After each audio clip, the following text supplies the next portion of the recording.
Wild Beach, written by Marion Coste, illustrated by Cissy Gray, narrated by Karen Willie, Around the Bend, Nature Tours.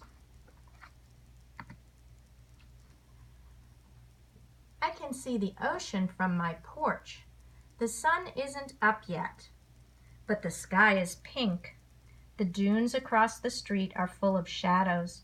Murphy sticks his nose into my hand and wags his tail. I hold his collar to keep him quiet. No one else is up. At the bottom of the steps, I put on my rubber flip-flops. The dirt is cool. Something tickles my feet. Fire ants. I jump and stamp to shake them off before they bite. Murphy runs across the street and disappears into the tall grass. On the path to the beach, the heavy air wraps around me. The breeze smells salty, fishy, damp. A queen fire ant can lay 1,500 eggs a day. I walk through a tunnel of sea oats. Their heavy tassels brush my head. Suddenly, invisible threads stick to my face. A spider web. I brush it away, and wisps of silver hang from my fingers. Sorry, spider, to wreck your whole night's work. Sea oat roots keep the sand from washing away. Sea oats are endangered. Leave them alone. At a curve in the path, a ghost crab bars the way, claws up. Why are you here? He seems to say. His hole, dark and deep, is at the edge of the trail. I blink, and he's gone.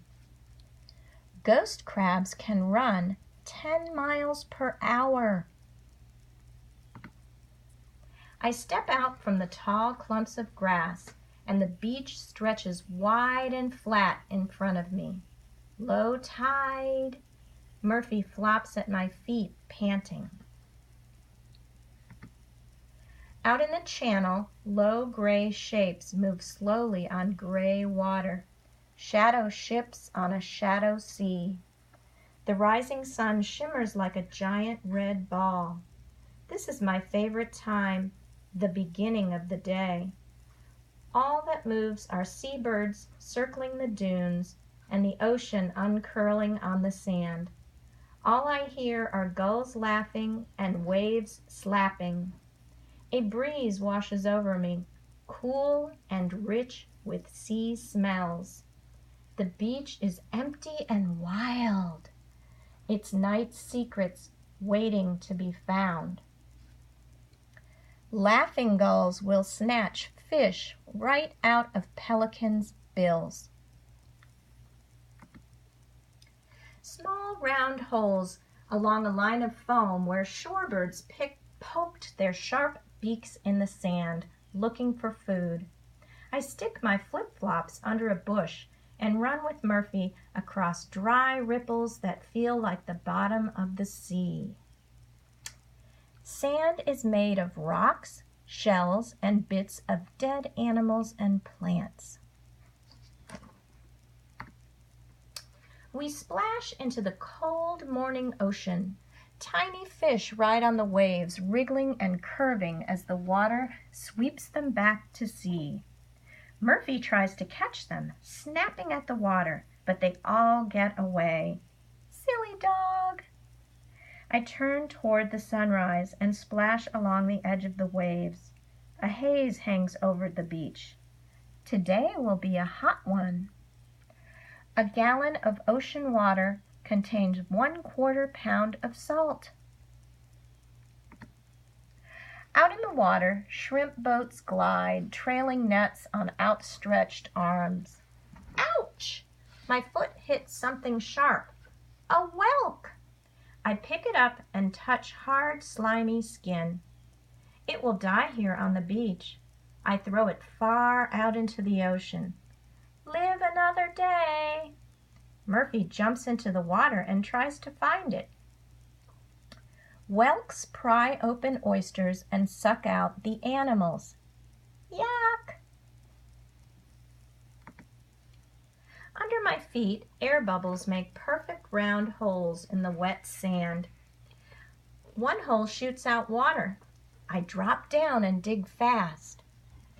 Dad says there are shrimp under these holes. I've never seen one. Instead, I find a little pink coquina and a handful of sand. I put it down and watch it burrow out of sight. A wave creeps up and fills my hole. The shrimp are safe from me today.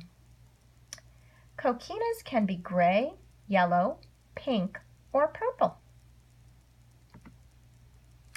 Shells are all around me here. Cockles and jackknife clams and angel wings. I look for sand dollars, but all of them are broken. Maybe tomorrow the ocean will leave me one. Cockles breathe through long tubes called siphons. Clams are bivalves, which means they have two shells. A sand dollar's stomach is in the middle of its body. I pick up a tiny, perfect crab. It lies limp and lifeless in my hand. What happened to you, crab? All crabs have 10 legs. They shed their shells when they grow. Murphy sniffs the sand and follows his nose up a trail. Something big from the ocean came up here. A sea turtle. Halfway up the beach, the track turns and heads back to the ocean. What made you stop, turtle? At night, the beach used to belong to the turtles. Not anymore. Too many people, too many houses, too many lights, no place to dig nests.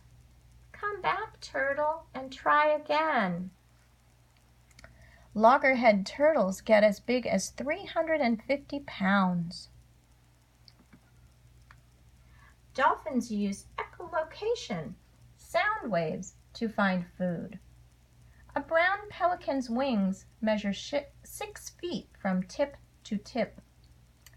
The sun is up higher now and hot. Time to head home.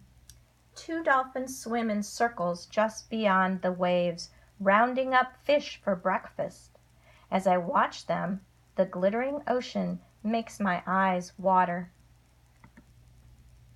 4 pelicans skim across the wave tops, playing Follow the Leader. Murphy jumps and barks at terns circling overhead.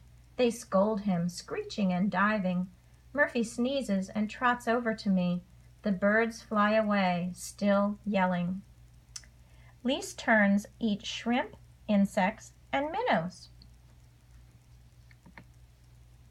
On the way home, I find a string of whelk egg cases, stiff like dried paper. I tear one open and see tiny, perfect shells inside. Murphy grabs an ear of corn floating on the waves. Where did that come from? He carries it up the beach like a prize. Baby whelks chew their way out of their egg cases. My flip-flops are right where I left them. Little ghost crab tracks are all around. Did you like the taste of my rubber shoes? Murphy rolls and twists in the sand, scratching his back. He stands up, shakes, and hey! Globs of wet sand splatter me. Back on the path, robber flies buzz over morning glories open to the sun. A dragonfly looks me in the eye. Dragonflies make baskets with their legs to trap flying insects. Morning glory flowers are only open when the sun shines. Murphy goes to meet some people coming up the path. They carry beach chairs and umbrellas and coolers. Now the sand will be crumpled with footprints, and the breeze will smell like suntan lotion. Radios will drown out the gulls. My wild beach is gone. Until tomorrow.